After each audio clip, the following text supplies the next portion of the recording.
Thanks. Thanks everybody for being here. Family, all his friends, everybody. Jamie loved everybody. I have a little eulogy I wrote.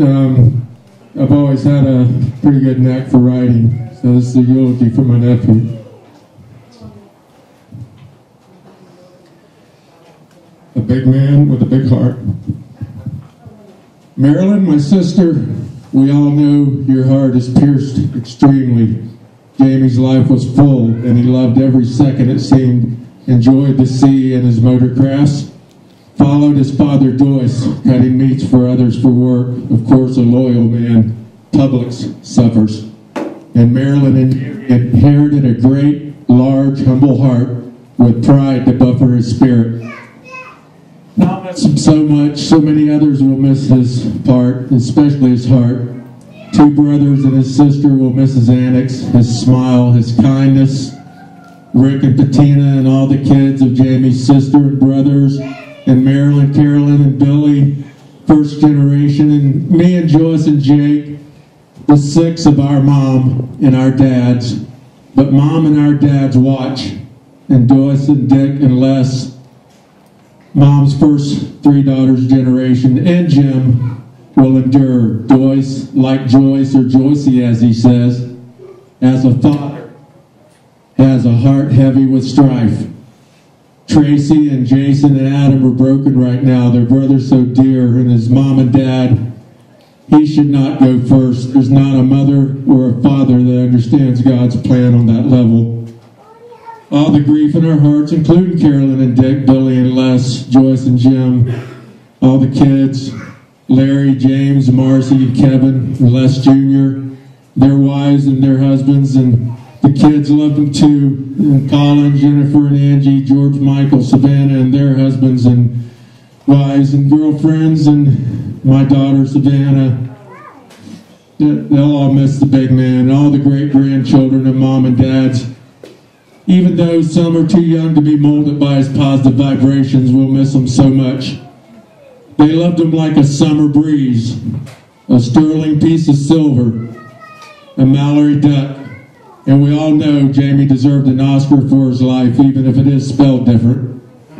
Once again, to mention Rick and Petina, they'll help his sister Tracy and his brothers Jason and Adam to deal with their life left with a big empty hole in their heart. And his mom and his dad, Jamie touched everyone's life. He was positive, a big man with a big heart. I'm reminded of Jamie and Larry tackling me if they could, as kids, that is. I threw them off. And they grew up, and either one of them could throw me off easy, but they try and be soft, especially as we aged. I'm sure if he could have helped it, he would not have let this happen. The passing to God. When he died, he went back to the light. He's napping. He'll wake up somewhere with God and say, "Hey, Grandma, hey, Grandpa, I missed you. I'll wait for the others, no hurry," he says. Then I again will see my brother and my mother and father and sister and brothers and all the others, life and love that he touched. As we all will one day reach our destiny with God, and also I cry for the sudden, unexpected loss of this great man.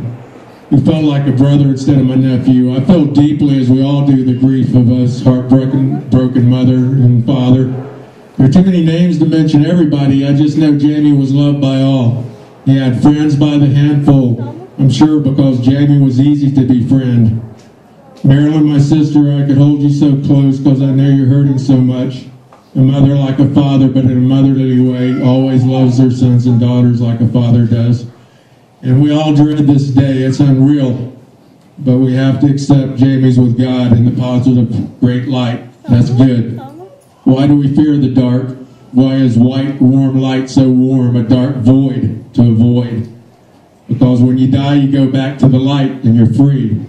Jamie's with God in nirvana, paradise. He's found utopia. So Marilyn and Doyce, his father and mother, and his sister and his brothers, and all of us close to his heart, closer to the heart. We love you, big man. Heaven could have waited, but God just received one of the best, and your angels can rejoice for the man they've received. Our mom and dads will help them to navigate the freedom of love, light, and God. So I know you must cry and we all must die. It's not to be feared. But Jamie, as we all know, is special. And when you die, you go back to the light and you're free. Just want to mention one more thing, if you'll bear with me for one more minute.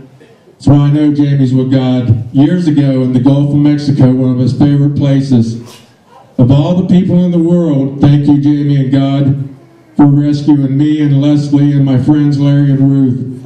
We were on a friend's 40-foot boat with 2 inboard motors, and they cut off and they wouldn't start up again. We were stranded right before dark in the Gulf of Mexico, miles from shore. A small dot on the horizon grew larger and larger. And Jamie, having no idea of our predicament, this was before there were cell phones everywhere and so forth, he pulls up, he comes right up to our boat, pulls up beside us, recognizes me and Leslie. He was in his little, like, 10-foot or so speedboat, and he pulled us safely back to the docks. Thank you again, big man, and have a great journey. May God take special care of you. Thanks, everybody.